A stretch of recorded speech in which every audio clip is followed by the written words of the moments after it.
Alors, chers amis, bienvenue à notre chaîne YouTube, La Terre Moulengue. Nous continuons aujourd'hui avec notre chapitre premier, les constitutions. Nous allons entamer la section 3 sur la charte coloniale du Congo belge et partie A sur les terres. La prochaine fois, nous allons parler sur la partie B, sur les peuples ou les populations. Nous avons terminé la section 2 sur la constitution de l'État indépendant du Congo et nous avions touché les doléances des populations Banyarwanda. Et aujourd'hui, nous allons passer en revue la possession de l'État indépendant du Congo par les Congo belges ou par les Belges, qui est devenu les Congo belges, commencé en 1908 jusqu'en 1960, la date de l'indépendance de la RDC. Donc, nous avons passé en revue les décrets du roi souverain, le roi Léopold II de la Belgique, et nous avons passé en revue certains documents des auteurs, des philosophes, des juges et des avocats.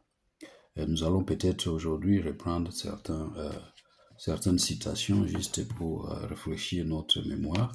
Et ensuite, nous allons parler des terres, puisque, comme vous le savez, les terres héritées de l'État indépendant du Congo sont devenues des terres du Congo belge. Et nous allons toucher une partie, spécifiquement une partie qui concerne les Banyarwanda, qui sont notre sujet de discorde dans l'Est ou bien à l'Est de la RDC. Donc, nous ne sommes pas contre les Banyarwanda, c'est un peuple comme tous les autres peuples, mais nous sommes contre la tricherie, nous sommes contre les mensonges, nous sommes contre la déception. Et nous allons voir, et nous avons essayé de démontrer dans la version anglaise, comme dans celle-ci, où nous pensons que nous pouvons quand même démontrer que les Banyarwanda que nous connaissons aujourd'hui ne sont pas vraiment des peuples qu'il faut avoir confiance, puisqu'ils mentent, ils déçoivent les gens, et aussi ils trichent, puisqu'ils enseignent une histoire qui n'a jamais existé, juste pour décevoir les populations. Ainsi donc, nous avons le Congo belge est né en 1908, et tous les territoires et peuples qui appartenaient à l'État indépendant du Congo deviennent les territoires et les peuples du Congo belge. Et il faut donc comprendre qu'il n'existait pas, comme il n'existe pas de territoire sans peuple. Chaque territoire a des frontières, avait des frontières avec un souverain et appartenait à une tribu, avait une langue propre, avait une culture et une tradition propre. C'est ce que nous avons vu dans la section première, selon les opinions de certains chercheurs et décrets signés par le roi souverain lui-même, comme je viens de le dire. Alors, nous allons passer en revue, comme je viens de le citer aussi, en revue certains chercheurs. Et un de ces chercheurs, c'est Charlotte Brayon, de l'Université de Liège, dans la présentation du droit autochtone dans les discours coloniaux, les cas du Congo belge et de la coutume indigène, 1908 à 1960. Et cet article se situe entre la page 137 à 164. Et là, elle fait allusion à quatre pages où la section est réservée aux indigènes du Congo belge. Alors, à la page 140 et 141, elle dit ceci, elle cite l'article 4 de la charte coloniale sur la question du droit applicable aux différentes catégories de personnes résidant dans la colonie. L'article 4 de la charte coloniale ou la constitution du Congo belge. Les 4 catégories étaient déterminées les suivantes: les Belges, les Congolais immatriculés, les étrangers et les indigènes. En ce qui concerne les 3 premières catégories, elles jouissaient je cite, de tous les droits civils reconnus par la législation du Congo belge. Ça, c'était l'article 4 alinéa 1er. En revanche, les indigènes du Congo, de même que des régions voisines jouissaient de, je cite, tous les droits civils qui leur sont reconnus par la législation de la colonie et par leurs coutumes en tant que celles-ci ne sont pas contraires ni à la législation ni à l'ordre public. Article 4, alinéa 2. À la page 151, Charlotte cite le juge Arthur Henry Baert en disant, je cite, « La coutume est précisément la loi de l'indigène. Le roi, avec le concours de l'Assemblée, ne fait que définir la coutume dans chaque cas particulier. » Fin de citation. À la page 157, Charlotte cite un autre auteur, M. Dewey, en disant, je cite, « Les sols, c'est-à-dire les terres arables, les eaux, les forêts, n'est pas susceptible d'appropriation privée. Il appartient au clan, communauté qui ne comprend pas seulement les vivants, mais aussi les ancêtres. Le chef du clan est le maître du sol, c'est lui qui lotit les terres entre les différentes familles du clan. » Ça, c'est une section très importante qu'il faut retenir puisque nous parlons des terres et nous savons déjà, comme M. Dewey ici, qui est cité par Charlotte, le dit, les terres appartiennent au clan. Et nous savons que les clans font partie d'une tribu. À la page 158-160, c'est écrit, je cite, « Quand en 1891 ou 1991, l'État indépendant du Congo se décida à diriger la politique coloniale dans la voie de l'administration indigène, il prit un décret reconnaissant l'autorité des chefs coutumiers. Par ce décret sur les chefferies, les tribunaux indigènes obtenaient en même temps une reconnaissance des faits. Le décret du 15 avril 1926 reconnaissait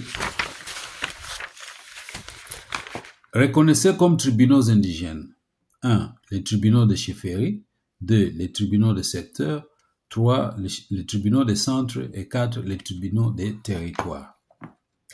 Comme vous le voyez, la charte coloniale s'était servie des documents et lois de l'État indépendant du Congo comme fondation, y compris la reconnaissance des terres et peuples indigènes ainsi que leur propre organisation politique coutumière. Cette reconnaissance nous pose pourtant un certain nombre de problèmes lorsqu'il s'agit des populations dites de Banyarwanda. Alors, les populations dites Banyarwanda nous disent, voilà, tout ce que l'État indépendant du Congo cite, ou tout ce que les Belges ont hérité de l'État indépendant du Congo pour former les Congo belges, nous concerne puisque nous avions une terre. Nous étions des peuples tribaux, nous étions un peuple tribal, nous avions une terre. Donc, notre terre, et nous comme peuple, nous sommes aussi devenus des Congolais du Congo belge. Et ça, c'est ça le problème que nous allons résoudre dans cette section sur les terres. Est-ce que c'est vrai? Est-ce que c'est un mensonge? Ou est-ce que c'est une transformation de l'histoire? Les Belges ont intensément écrit sur la restructuration et la reconstitution des territoires et peuples hérités de l'EIC. Restructuration et reconstitution des chefferies ou des territoires et peuples hérités de l'EIC. Nous l'avons vu avec les témoignages des auteurs, des professeurs, des avocats, des juges belges de l'époque, spécialement en citant les 3 décrets suivants. Le décret du 15 avril 1926, ça c'est dans la période du Congo belge, sur les juridictions indigènes. Le décret du 5 décembre 1933 sur les groupements, sur les circonscriptions des indigènes. Donc, il y a les juridictions indigènes, il y a aussi les circonscriptions indigènes. Ce décret définit les chefferies à l'article 19 de cette façon. Je vais dire, le décret du 5 décembre 1933 définit les chefferies à l'article 19 en disant, je cite, « Les chefferies sont les groupements traditionnels organisés sur base de la coutume en circonscription administrative. » Donc, ces chefferies, ces groupements traditionnels sont administrativement dirigés par un chef politique, mais coutumier. Et ils ont aussi cité l'arrêté royal du 6 juillet 1934. Donc les 3 décrets ici ont vu les jours pendant la période du Congo belge. Donc, la charte coloniale ou la constitution du Congo belge a repris certains décrets de l'État indépendant du Congo et les a emmenés dans la période que nous sommes en train de définir ici. Les juridictions indigènes sont des entités tribales dont le chef souverain est l'autorité coutumière établie et reconnue par les membres de la tribu, de la dite tribu. En d'autres mots, nous avons les peuples, les territoires et les traditions et coutumes qui règlent le mode de vie des dites populations. Comme nous ne voudrions pas que la communauté internationale nous traite de faux et de usurpateurs de l'histoire d'un peuple quelconque, nous allons nous servir des paroles dites par les Banyarwanda eux-mêmes, puisque eux-mêmes, ils ont dit, ils écrivent, ils envoient des lettres partout que voilà, nous avons existé comme un peuple et notre territoire était situé à tel endroit. Alors, nous allons nous servir de leurs paroles pour qu'elles ne puissent pas être traitées des usurpateurs, des gens qui haïssent les Banyarwanda. Mais nous allons quand même nous servir de ce qu'ils ont dit pour analyser leurs doléances. Voilà, ils disent que non, nous étions une tribu, nous avions un territoire à l'intersection des 3 autres territoires, le territoire d'Uvira, le territoire de Babembe, le territoire qui est appelé le territoire de Fizi, le territoire de Barega qui est appelé le territoire de Mwenga. Alors, ce qu'ils disent d'eux sera notre source d'information dans cette section, car la constitution du Congo belge va traiter des populations organisées en territoire et gouvernement coutumier. Je répète ça. Les Congo belges traite les populations qui étaient organisées déjà en territoire et en gouvernement coutumier depuis l'État indépendant du Congo. Et nos chers amis ici, les Banyarwanda, nous disent, voilà, nous étions aussi organisés en territoire et en gouvernement coutumier. Et c'est ce que nous allons maintenant essayer de voir, puisque les constitutions qui vont suivre, les constitutions de la loi fondamentale, la constitution de Luabo, la constitution de 1967 ainsi que la constitution de 1981 et même la constitution la plus récente votée en 2006 reprennent le même langage sur les peuples et les territoires qui ont existé avant 1885. Donc ces territoires-là, nous allons essayer de voir si exactement les Banyarwanda ont eu un territoire qui a existé et qui a constitué un territoire tribal. C'est-à-dire, si eux, comme population, elles étaient une tribu. Puisque c'est ce qu'ils disent. Mais la constitution elle-même, en parlant de territoire et de peuple, nous fait découvrir un problème que nous allons diviser en 2 défis. Le premier défi, c'est de reconnaître s'il y a eu une restructuration. Ce qui veut dire qu'il y avait déjà une structure, puisqu'on ne peut pas avoir une restructuration sans une structure déjà établie.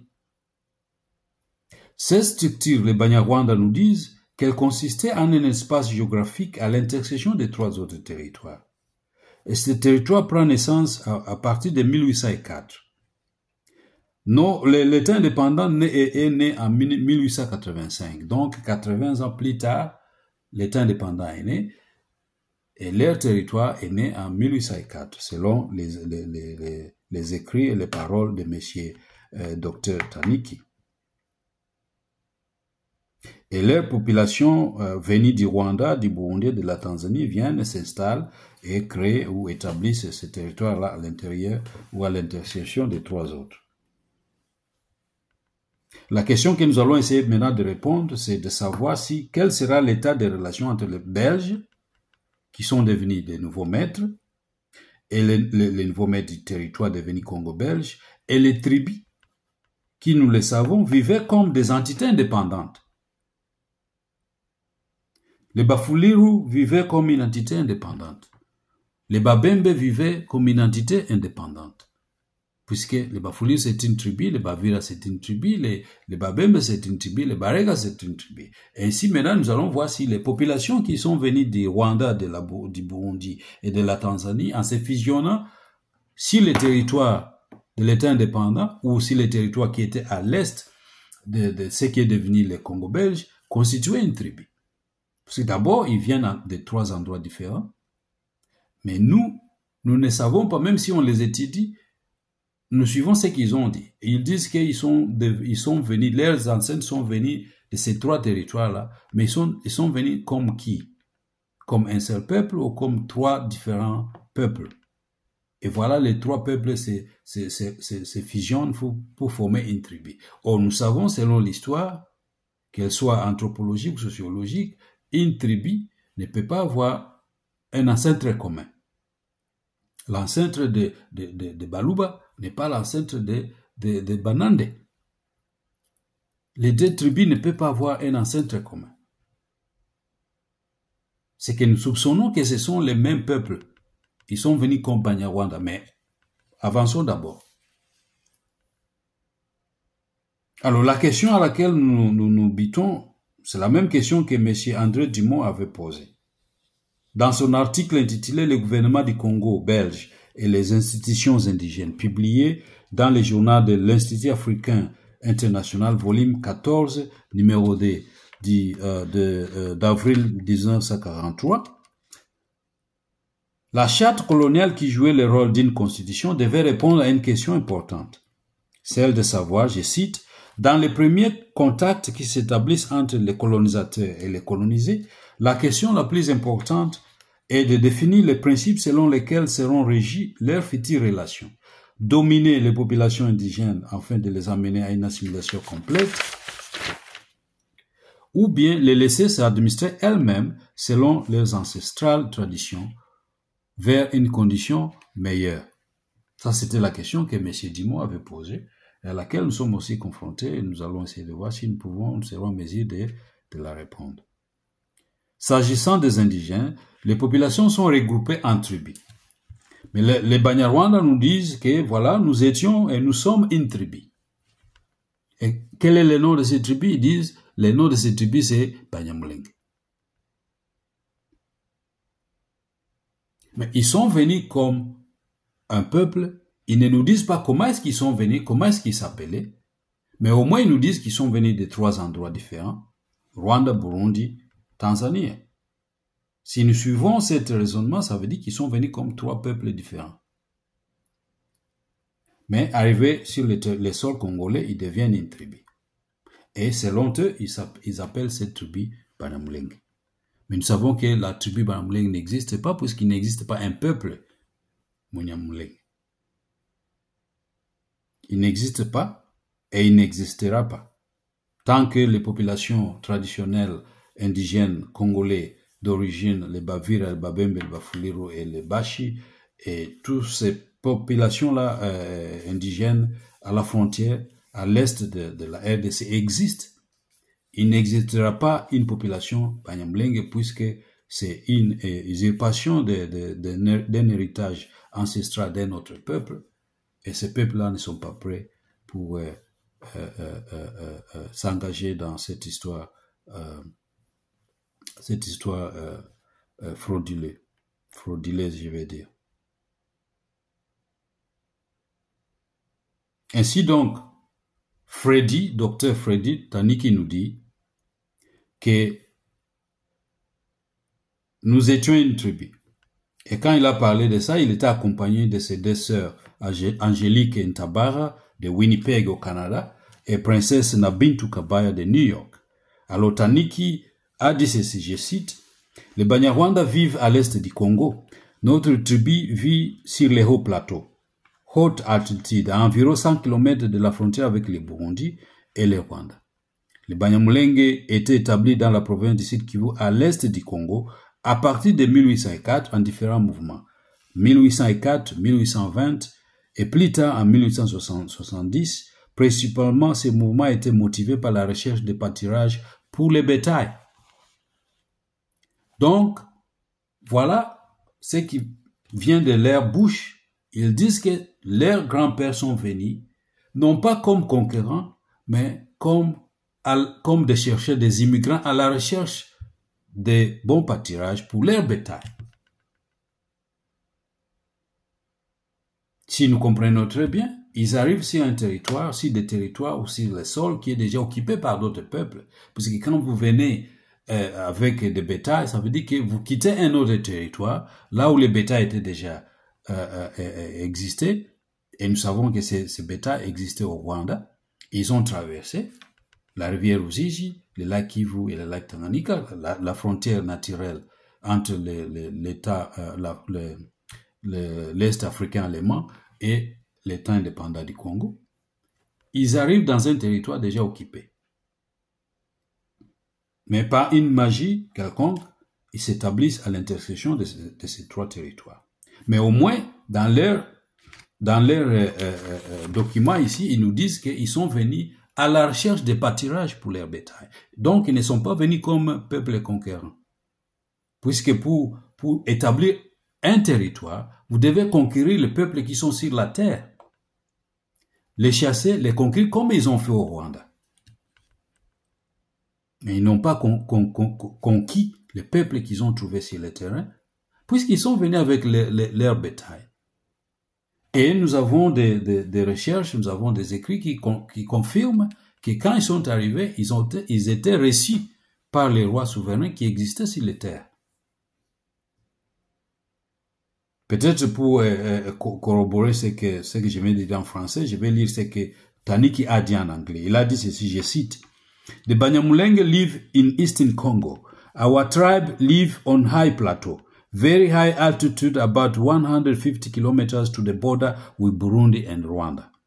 The Banyamulenge had settled in South Kivu province in Eastern Congo starting in 1804 in different waves, 1804, 1820, and later on in 1870. Mainly, the waves were due to looking for pastures for their cattle.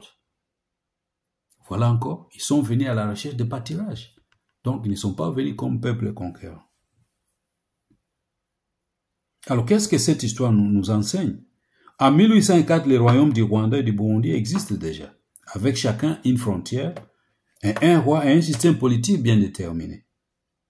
Dans l'État indépendant du Congo, les différents territoires devenus partie prenante de cette propriété privée du roi Léopold II, qui sont devenus des territoires du Congo belge, chaque territoire avait été une entité indépendante, avec chacun un territoire bien limité par ses frontières, appartenant chacun à une tribu, avec un roi souverain, et une langue propre et une tradition propre. Les populations étaient les sujets de leurs rois respectifs et possédaient une nationalité propre et particulière. Si nous essayons de faire un parallèle, les trois populations qui viennent du Rwanda, du Burundi et de la Tanzanie, donc, ce sont des populations bien définies avec une nationalité bien particulière. Ceux qui sont venus du Rwanda sont des Banyarwanda, ceux qui sont venus du Burundi sont des Barundi, ceux qui sont venus de la Tanzanie appartenaient à une autre nationalité.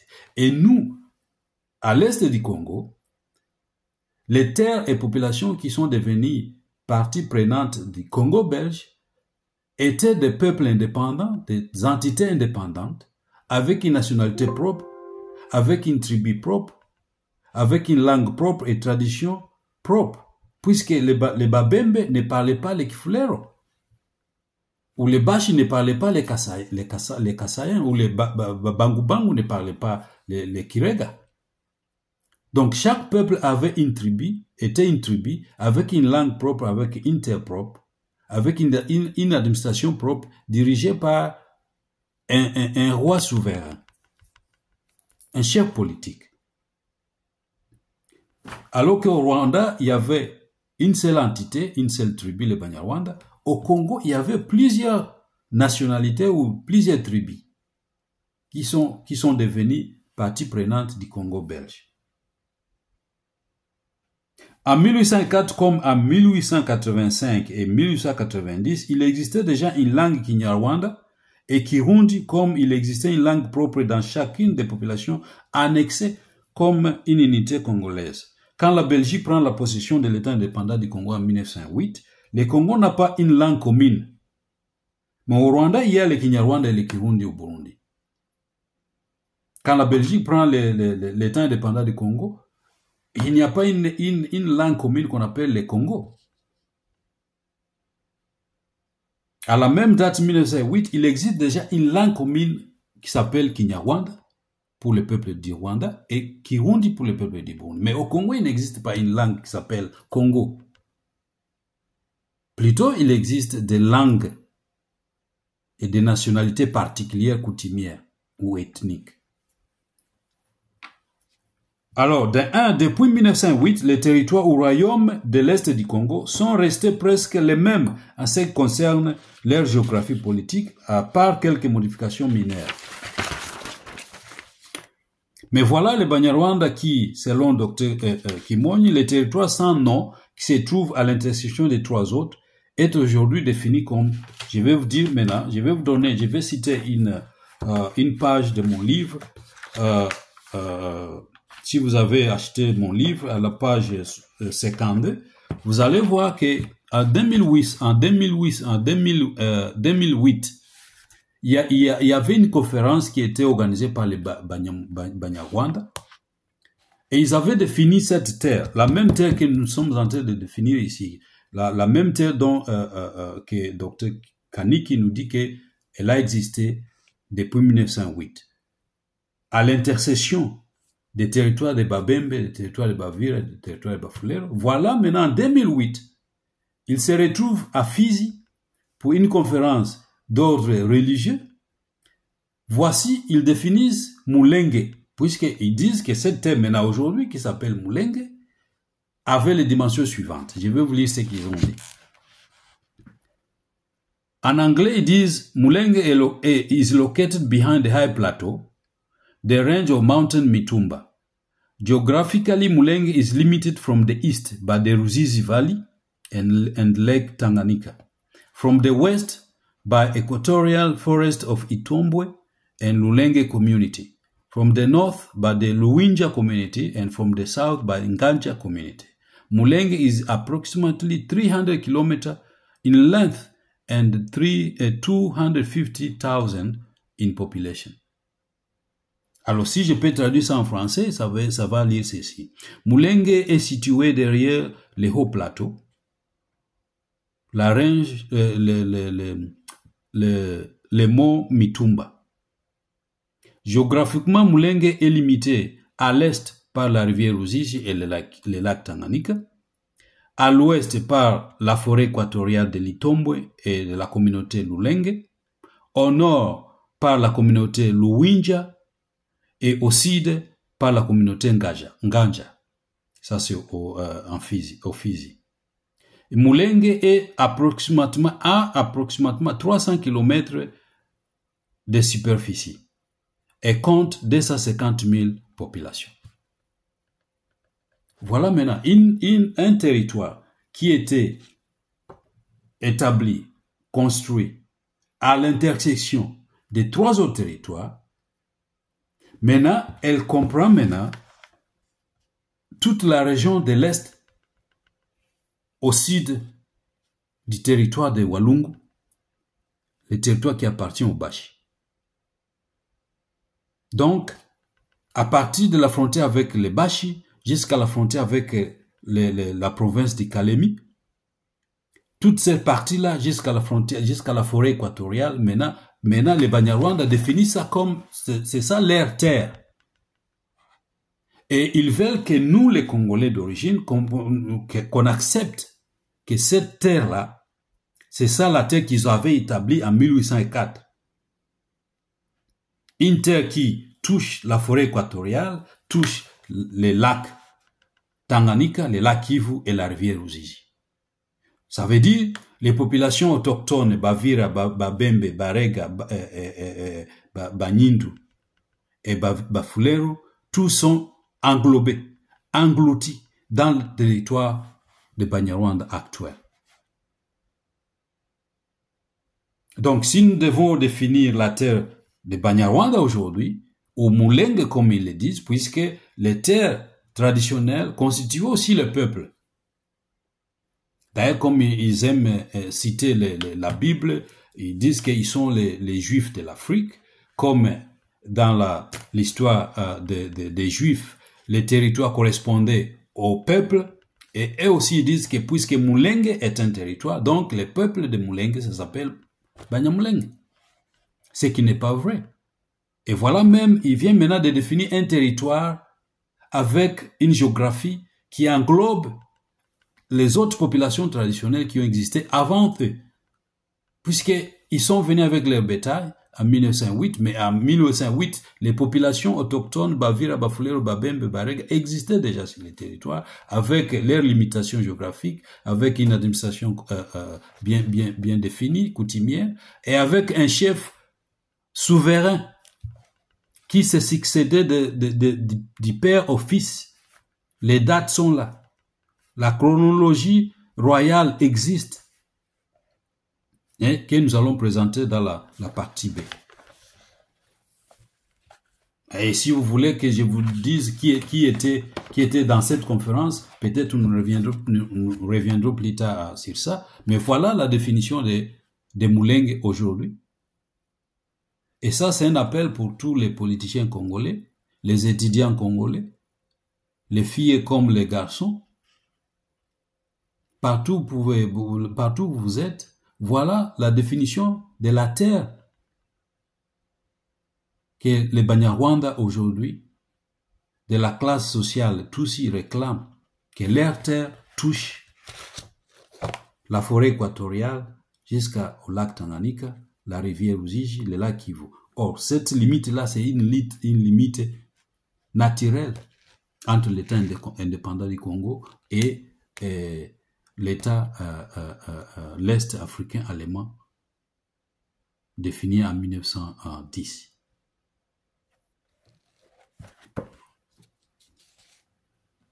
Alors, des deux, ils ne peuvent pas établir un territoire sans l'autorisation des peuples qu'ils traversent, puisqu'ils sont venus non pas en conquérant, mais comme des peuples à la recherche de pâturage. Donc, ils doivent traverser un certain espace bien habité. Ils doivent recevoir, être reçus par les rois ou les souverains de ces milieux-là et les laisser s'établir.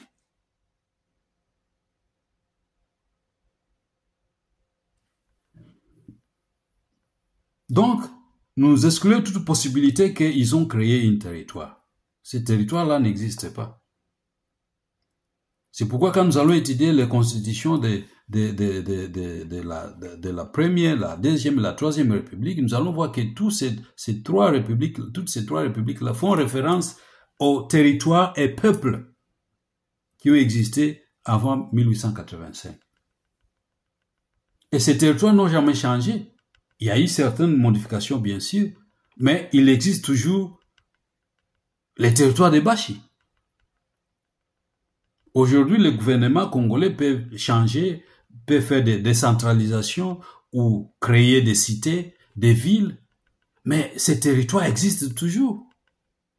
Ce sont des découpages des territoires traditionnels qui ont toujours existé. La même chose dans les territoires d'Uvira, les territoires de Bavira et Bafulero, ou bien dans les territoires de Fizi. Le gouvernement actuel crée maintenant des cités, des villes, des communes, mais ce sont des circonscriptions qui sont créées à l'intérieur des territoires traditionnellement reconnus comme coutumiers par les peuples traditionnels indigènes. Alors, comme conclusion, nous allons citer un autre chercheur, M. Jean Despelchen. Despelchen qui a fait sa dissertation en histoire. Il est venu au Congo en 1974, à partir des États-Unis, pour étudier les populations qui vivaient à l'est de la RDC, spécialement dans les territoires d'Uvira. Et il était intéressé par la connaissance de ces peuples-là, surtout ses cousins, puisque sa mère est Tutsi Et il a voulu étudier les populations Tutsi qui existaient à l'extérieur, à l'est du Congo. Et il vient donc en 1974, il fait une étude et il conclut à la page 32 de sa dissertation, je cite, administrativement les Rwandais, voilà comment ils les appellent, les Rwandais, ou les Banyarwanda, les Rwandais. Les Rwandais n'ont pas une chefferie propre à eux. Ils vivent dans les chefferies de Bafuliru et de Bavira. Page 32 de sa dissertation. Monsieur Jean-Jacques Jean-Marie Desperchen. Page 32. Administratively, the Rwanda do not have a chiefship of their own. They live in Fuliru and Vira chiefships. Administrativement, ils n'ont pas. Et nous avons cité les décrets de 1922-33 où il démontre que un territoire doit être administrativement dirigé par un chef souverain. Mais eux, ils essaient toujours d'élargir les territoires.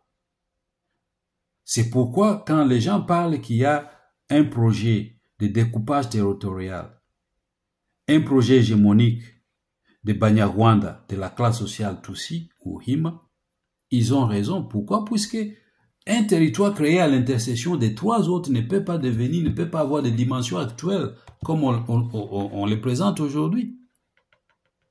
Alors si le territoire actuel de Mulenge prend cette dimension géographique, où se situeraient les territoires de Bafulero, de Bavira, de Babembe, de Bashi et de Barega? Et ça veut dire que ces quatre territoires n'existent plus, puisqu'ils sont englobés dans les territoires de Banyarwanda aujourd'hui. Et les journalistes congolais, le gouvernement congolais va nous dire, voilà, les Banyamulenge existent. Les Banyarwanda existent, mais les Banyamulenge n'existent pas, puisque la terre Mulenge n'existe pas. Bien sûr qu'il existe un endroit Mulenge, puis ça se trouve dans le groupement de Kigoma, dans les territoires, la chefferie de Bafulero. Et il ne peut pas avoir comme un petit village, il ne peut pas avoir ces dimensions. 300 km², avec une population de 250 000, limitée au nord par la communauté Luinja, à l'ouest par la forêt équatoriale et la communauté Lulenge, ça c'est dans les Mwenga, au sud par la communauté Nkwaja, c'est à la frontière avec Kalemi.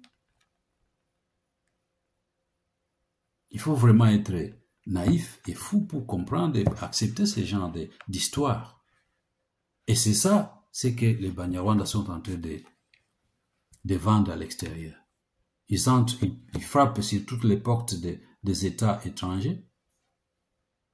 Ils frappent sur toutes les portes des sénateurs américains, européens. Ils frappent sur toutes les portes des représentants de l'ONU sur l'Afrique, pour l'Afrique ou les droits de l'homme, pour expliquer que voilà notre terre, voici les limites de notre terre, et nous sommes une tribu. Une tribu qui n'a pas de clan. Mais les tribus Bafuliru a des clans. La tribu Babembe a des clans. La tribu Bavira a des clans. La tribu Barega a des clans. Excepté la tribu de Banyarwanda qui n'a pas de clan sur le sol congolais. Mais nous avons que la tribu Banyarwanda a des clans au Rwanda. Mais c'est seulement au Congo qu'il n'existe pas de clans Banyarwanda. Et ils sont en train même de faire disparaître la tribu Banyarwanda pour former une tribu Tutsi. Alors que la tribu Tutsi n'existe pas au Rwanda. Ils veulent la créer au Congo. Voilà, donc je m'arrête ici pour aujourd'hui. Pour dire que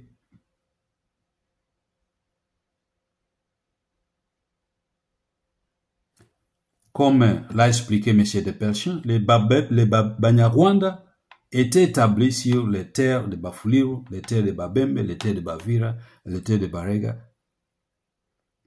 selon les cas, selon leur déplacement à la recherche des pâtirages. Et nous allons expliquer plus tard comment est-ce que même ces pâtirages dont ils sont fiers, ce n'était pas des pâtirages Banyarwanda.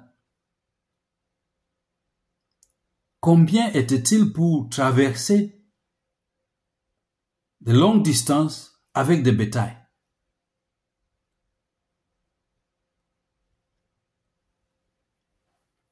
Donc, quand la Belgique prend l'État indépendant du Congo, il ne prend pas une terre Banyarwanda, puisque la terre Banyarwanda n'existait pas. Plutôt, les Banyarwanda vivaient dans les terres d'autres peuples. Ils sont venus avec leurs bétail, certains de leurs bétail, reçus par les populations locales. Ils leur donnent des places pour s'établir. Et comme ils ont l'expérience dans l'exploitation des bétails, les populations locales leur même offrent d'autres bétails. Et ainsi, petit à petit, ils ont commencé à se déplacer vers les hautes altitudes. Puisque vers la vallée, c'est très chaud. Mais vers les hautes altitudes, c'est un peu froid. Et c'est confortable avec les bétails. Et c'est comme ça, petit à petit, les gens des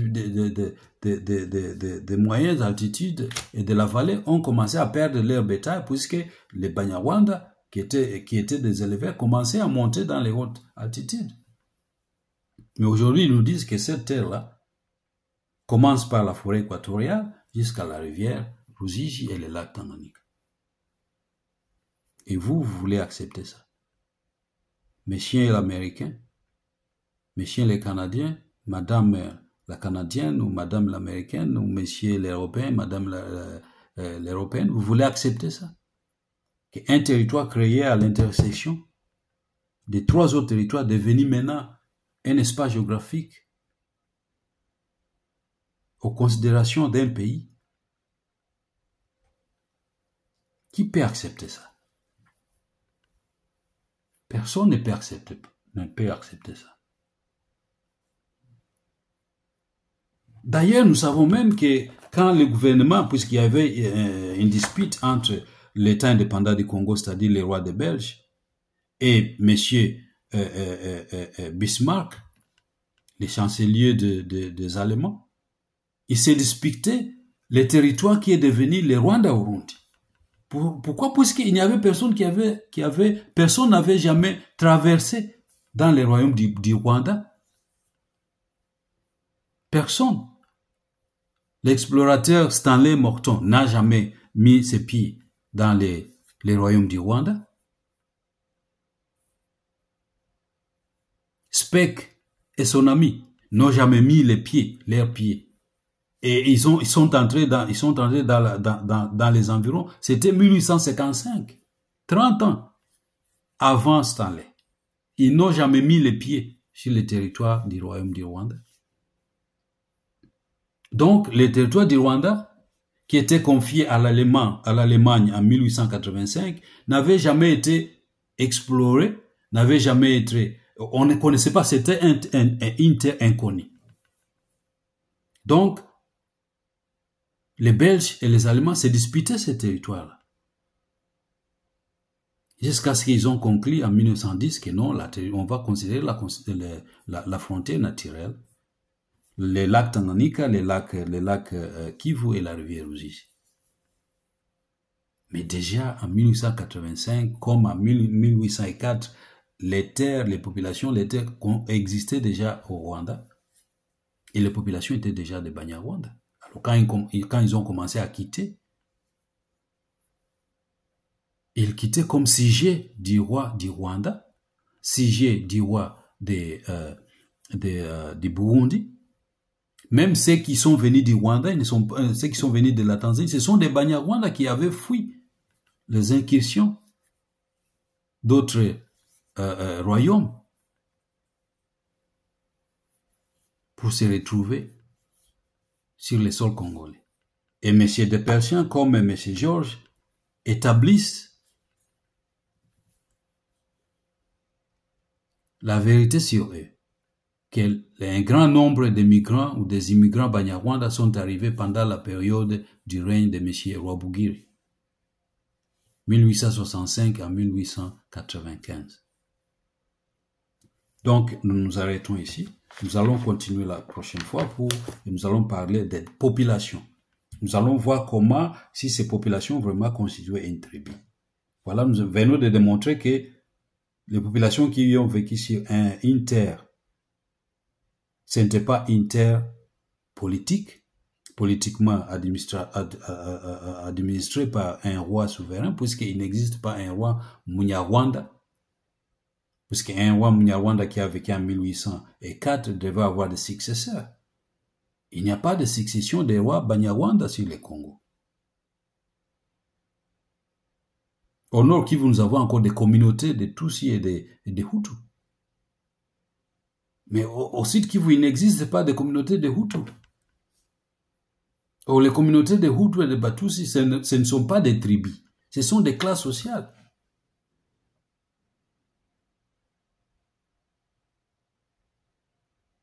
Voilà, partagez cette portion de notre présentation ce soir et aussi faites votre critique ou commentaire. Essayez de lire aussi la description. Essayez d'acheter les livres si vous ne l'avez pas encore. Essayez d'acheter les livres. Il y a beaucoup de détails à l'intérieur. Donc, la prochaine fois, nous allons parler sur toujours de la même constitution du Congo belge. Nous allons passer à la partie B sur les populations. Est-ce que le Banyarwanda constituait une tribu? Comme il ne constitue pas une terre, est-ce qu'il constituait une tribu pendant la période du Congo belge? Voilà. À très bientôt.